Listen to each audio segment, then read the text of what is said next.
喂，小薇。哎，妍希，你没事吧？昨天那事儿跟谁呀？跟你什么关系啊？你现在在哪儿啊？你倒说话呀！你没事吧？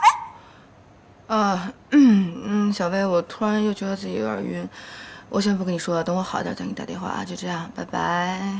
哎，喂！切！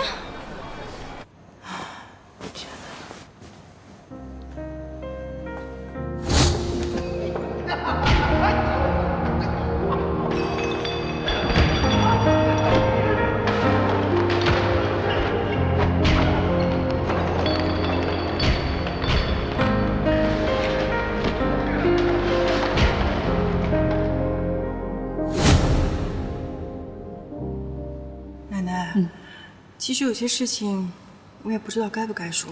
說呀。我和景熙的關係並不是特別好。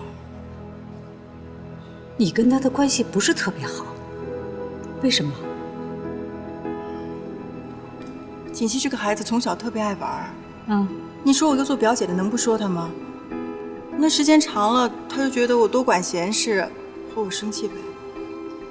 你管他是應該的，像酒吧那種地方，是女孩子能去的嗎？那麼亂。昨天晚上西城從酒吧回來，滿身是血，把我給嚇壞了。萬一他要是出什麼事兒，我怎麼跟他死去的父母交代？哎呀，奶奶，你別動氣，別動氣，回頭我一定說他，好不好？你告訴他，下回若是再這樣，可別怪我不給他情面。是，奶奶。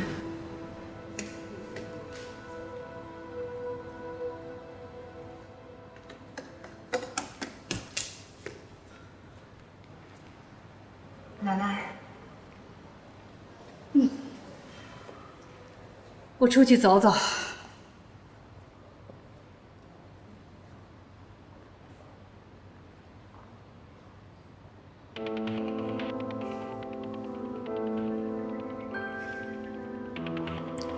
你跟奶奶說什麼了？我什麼都沒說啊。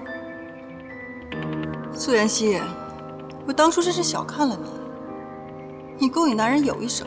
你胡說什麼呢？誰勾引男人了？我本來是讓你掩護。